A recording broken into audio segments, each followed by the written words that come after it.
सर्वप्रथम शिव गुरु के चरणों की प्रणाम, मैया भवानी की चरणों की प्रणाम, हरिंदर भैया के चरणों की प्रणाम, लीलम दीदी की चरणों की प्रणाम, सारे गुरु भाई बहन के चरणों की प्रणाम। मेरा प्रणाम स्वीकार हो। हे महादेव जी, मेरा प्रणाम स्वीकार हो। आई गुरु भाई बहन, ये 3 सूत्र का हो। ये 3 सूत्र जरूरी बा कि खाली शिव के गुरु बना लेला से हो सकता, शिव गुरु के दया मिल सकता, हमनी के अच्छा एगो शिष्य बन सकता निसन कि 3 सूत्र जरूरी बा। यही के बारे में कुछ हमनी के चर्चा कल जाओ आ कुछ जानल जाओ एक बारे में। देखें गुरु भाई बहन, 3 सूत्र का हो। 3 सूत्र के मतलब काहे कि हमनी के केवल शिव के गुरु बना के पूजा कर लेती से तबो हो जाई, लेकिन 3 गो सूत्र जौन बा उ 3 गो सूत्र हमनी के विषय है दीदी। जब लड़का के नाम स्कूल में लिखाला, लड़का जब पढ़े जाला तो नाम लिखा लेला से ओकर पढ़ाई पूरा ना होई दीदी। जब ओकरा किताब ना मिली, किताब के ज्ञान ना होई तो उ का पढ़ी, आ जब पढ़ी ना तो अगला साल उ पास कैसे होई, आ पास ना होई तो उ दूसरा क्लास में कैसे जाई, 1 से 2 में कैसे जाई, 2 से 3 में कैसे जाई दीदी। नाव लिखवा के खाली स्कूल जाके का करी। जब लड़का पढ़ी, जैसे देखी ओकर विषय होला अंग्रेजी, मैथ, साइंस, हिंदी या जे कुछ भी, जब तीनों के पढ़ाई जब करेला, सही से पढ़ाई जब कली तीनों के तीनों विषय के, तो अगला साल परीक्षा में पास ना बल्कि फर्स्ट करियो, नंबर 1 करेला। लेकिन किताब के जरूरी बा, विषय के जरूरी बा। उहे विषय यदि कोनो लड़का लापरवाही से पढ़ेला, ओकर पूरा ध्यान ना रखी, मेहनत ना करी, विश्वास ना करी, लापरवाही करी, केवल नाव लिखवा लेलक, रोज स्कूल जाता, एको दिन काज नहीं खे, लेकिन परीक्षा में या तो फेल होई आ ना तो सीधे सीधे पास होई। कोनो नंबर लेके ना आई कि फर्स्ट है या सेकंड है, काहे कि उ लापरवाही कैले बा। आ जौन लड़का दिनों रात मेहनत कैले बा, तीनों विषय पर ध्यान देले बा, तो कहीं ओकरा कोर्स नहीं खे लागल, कोनो विषय में कोर्स नहीं खे लगौले दीदी। कोर्स नहीं खे लगौले तो आज चली उ फर्स्ट कैले बा, नंबर 1 कैले बा, फर्स्ट डिवीजन से पास भइल बा। ओकर स्कूल में भी मान मर्यादा बा, ओकरा घर में भी मान मर्यादा बा, ओकरा समाज में भी मान मर्यादा बा। सब लोग ओकरा के सही नज़र से देखी कि फर्स्ट कैले बा, ओकर इज्जत प्रतिष्ठा बढ़ जाई। तो देखी गुरु भाई बहन, जैसे पढ़े खातिर विषय के जरूरी बा, हिंदी, मैथ, अंग्रेजी, वैसा ही से समझी कि उहे 3 गो सूत्र जौन बा उ हमनी के विषय है दीदी। अब मान ली कि हमनी के शिव जी तक पहुँचे के बा, हमनी के पास होखे के बा, तो केवल शिव के गुरु बना लिये तो ओसे ना होके सकी दीदी। गुरु बना के आ हमनी के शिष्य बन के बैठ जाइले। कुछ लोग कहेला कि हम बहुत मन से शिव के गुरु बना ले बानी, उनकर हम शिष्य बन चुकल बानी, 3 सूत्र कह के का हुई जब हम मानत बढ़ले बानी। लेकिन ना दीदी, केवल बना लेला से पास ना होके सके, पढ़ाई करे के पड़ी। 3 सूत्र के अध्ययन जौन बा उ 3 सूत्र के अध्ययन करे के पड़ी। जब 3 सूत्र अध्ययन करेम तब तो जाके और परीक्षा होई, तब तो जाके रहुआ पहला से दूसरा में जाएम। जब परीक्षा ना होई तो रहुआ जहाँ बानी तहें झूलत रह जाएम। तो यदि शिव तक पहुँचे के बा, शिव गुरु के दया चाही आ शिव के असली शिष्या बने के बा, तो 3 सूत्र जरूरी बा दीदी। दया मांगही के परी, चर्चा करही के परी, नमः शिवाय के जाप करे के परी। आ देखें गुरु भाई बहन, यदि टॉप करे के बा, फर्स्ट करे के बा, तो 3 सूत्र पूरा के पूरा करे के परी। 3 सूत्र के अध्ययन एकदम पूरा चाही। कोनो में कमी हो जाई तो बुझी कि कोर्स लाग गईल, फेल हो जाएम या पास होकर रह जाएम, फर्स्ट ना करे सकेम, सेकंड ना करे सकेम। यदि फर्स्ट सेकंड करे के बा तब पूरा के पूरा एकदम बराबर तीनों सूत्र के अध्ययन जरूरी बा दीदी। आ देखी काहे ना अध्ययन करम तीनों सूत्र के। ये तीन सूत्र के अध्ययन करे खातिर पहिलका बात खर्चा लागे वाला नहीं खे। दूसर का बात कोनो अलग से समय जौन हमनी के 24 घंटा के समय बा, 12 घंटा हमनी के आराम करे के, 12 घंटा हमनी के काम करे के, तो ये से अलग कोनो 25 घंटा या 26 घंटा के समय हमनी के ना चाही। हमनी के जौन समय मिलल बा 12 घंटा के काम करे के, वही समय में हमनी के कर सकतानी सन दीदी। वही समय में काम करत रहे के बा, अपना शिव जी से दया मांगत रहे के बा कि हे शिव गुरु, रउआ के हम अपन गुरु बना चुकल बानी, रउआ हमर गुरु हई, हमरा शिष्या हई, हमरा ऊपर दया करी हे गुरुवर, दया करी, इतना दया करी कि हम राउर एगो सही शिष्य बन जाई, राउर हम कार्य अच्छा से कर सकी, धर्म के राह हमरा दिखाई देवे, सही कर्म करी, हम अपना धर्म से डिगी ना, हमरा से कुछ गलती ना होखे, हम सही काम करी, यह कह के दया मांगी। दूसर का सूत्र देखी दीदी, चर्चा जौन करे के बा, उ चर्चा करे खातिर समय बा, जा सकतानी तो जहाँ शिव चर्चा होता वहाँ जाई, शिव के चर्चा करी। यदि नहीं जा सकत, घर में नया बानी, बेटी पतोह बानी, तो ना भी गईला से होई, अपना घर में बैठल शिव जी के चर्चा, अपना घर परिवार में कोई बा, सास ननद बा या पतोह बा या अपन बेटा बेटी बा, ओकरा से शिव जी के बारे में, शिव जी के कहानी के नहीं खे जाना, थोड़ा सा जरूर शिव के बात चला दी, उहे शिव चर्चा हो जाई। ओहू से केहू नहीं खे तब मन ही मन धरती माता से कहीं स्नान करी, तो जौना जल से स्नान करतनी वो जल से कहीं चिंटी पिपरी से कहीं गाछ वृक्ष से कहीं मन ही मन चर्चा भी कर ली, कुछ शिव जी के वर्णन करी, उनका रूप के बारे में, उनका दया के बारे में, उनका महिमा के बारे में, या कोनो कहानी होके तो कहली, उहे चर्चा हो जाई दीदी।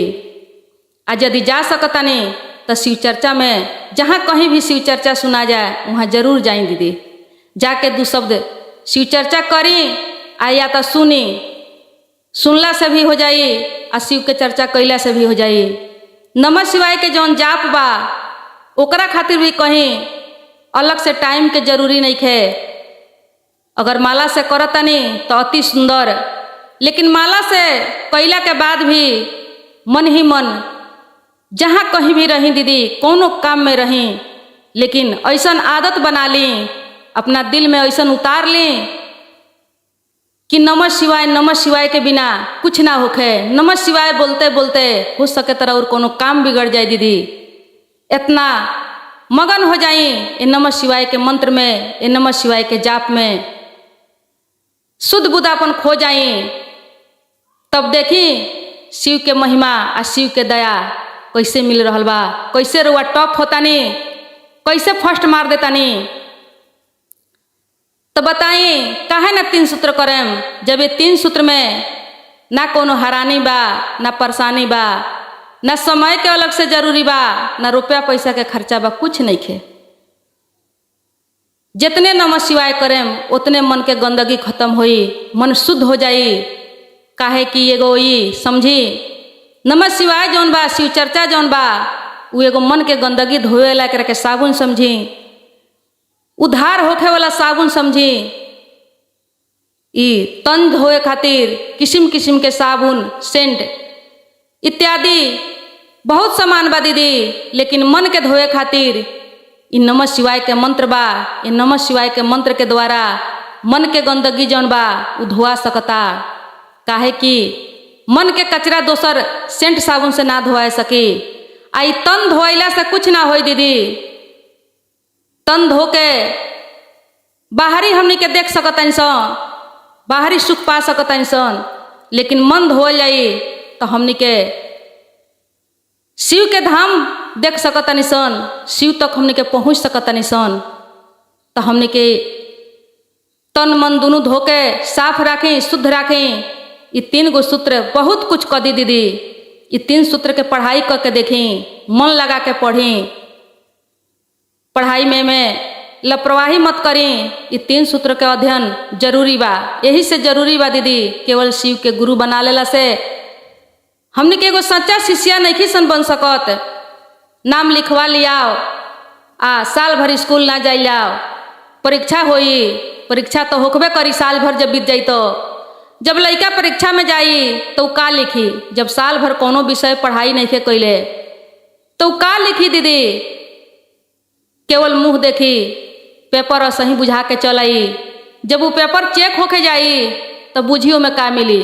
लड्डू के सिवाय कुछ ना। आज जे पढ़ले बा, मेहनत कैले बा, ओकरा एकदम फूल के फूल नंबर मिली, 100% मिली, कमी ना होई। वैसा ही हमनी के गुरु बना के 3 सूत्र के अध्ययन जरूरी बा। 3 सूत्र के अध्ययन हमनी के कैल जाई तो हमनियों के पेपर चेक होई। महादेव जी के घर में हमनियों के पेपर जब चेक होई तो जैसन हमनी के भक्ति होई, जैसन हमनी के 3 सूत्र के अध्ययन कैल गई होई, वैसन नंबर जरूर मिली। चिंता मत करी कि नंबर ना मिली। 3 सूत्र कैले से कुछ ना होई। घबराए के नहीं खे। 6 महीना साल भर हमनी के अध्ययन करे के पड़ी। काहे कि पढ़ाई भी होला तो साल भर के बादे परीक्षा होला। हमनी के खेत बाड़ी में फसल लगाई ने सन तो ओकरो इंतजार करे के पड़ेला दीदी 6 महीना। ओकरा बादे में हमनी के फसल आवेला, घर में अन्न मिलेला। आज लगा दे रही, कल जाके कहम कि हम काट के ले जाई तो वैसे ना हो सकता। और वहू में बड़ा मेहनत करे के पड़ेला। कभी पानी, कभी खाद, कभी रोपाई, कभी सोहाई, कटनी, दंवरी सब करे के पड़ेला। तब जाके घर में वो अन्न आवेला। घर में आ जाला अन्न तो ओकरो में फिर बहुत मेहनत करे के पड़ेला। तब जाके हमनी के एक टाइम के भोजन तैयार होला वो अन्न से। आ हमनी के शिव के गुरु बना के तुरंत के तुरंत खोजल जाई कि हमनी के फायदा मिलो, हमनी के दिखाई देवे लगो। तो इससे ना हुई। इंतजार करी, विश्वास करी। 3 सूत्र में बहुत शक्ति बा दीदी। ये 3 सूत्र के मामूली बात मत समझी। हमनी के हरिंद्रानंद भैया बहुत बढ़िया साधन दे गई बड़न, जौन हमनी के कलयुग के मानव से समझी कि कोनो तपस्या, संन्यास, कोनो पूजा पाठ, अधिक जाप तप हमनी से ना होके सके वाला रलो। हमनी के उद्धार ना होके सके वाला रलो। केवल हमनी पूजा करती सन। पूजा तो हमनी के शुरू से करत आइल बानी सन। पूजा हमनी के पुरखा पुरनिया लोग भी कैले बा। लेकिन आज जौन ये 3 सूत्र के ज्ञान मिलल बा, ये 3 सूत्र सीधे हमनी के महादेव तक पहुंचाई दीदी। ये हमनी के विमान हो। बड़ा बढ़िया साहेब हमनी खातिर विमान छोड़ गई बड़े। अब ये विमान के रउआ चाही तो हासिल कर सकतानी, आ ना तो लापरवाही करेम तो छूट जाई दीदी। छूट जाई तो लास्ट में पछता के का करेम। जब दोसर को ही विमान से चल जाई तो रउआ देखते रह जाएम, हरते रह जाएम।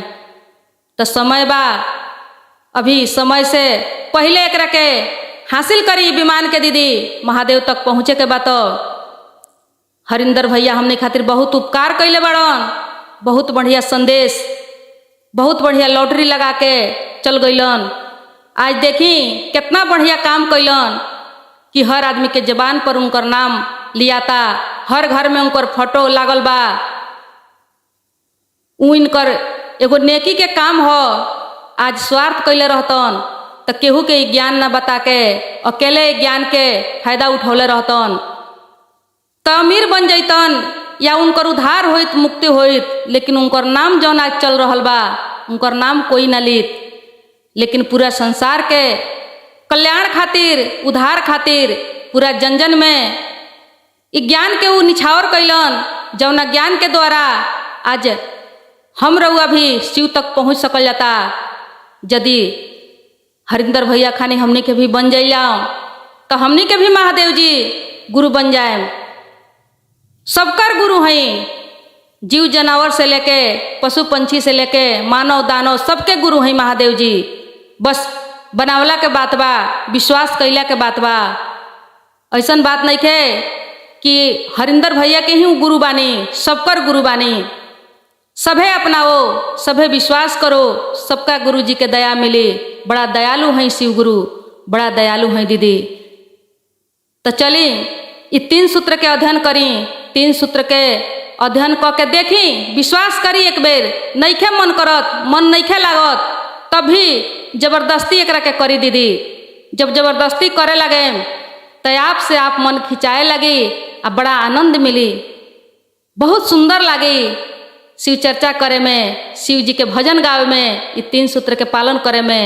धीरे धीरे धीरे धीरे रम जाए में भक्ति में, ना भी मन करता तभी जबरदस्ती याद क के मन भटकता तो भटके दी दीदी, कोई बात नहीं खे।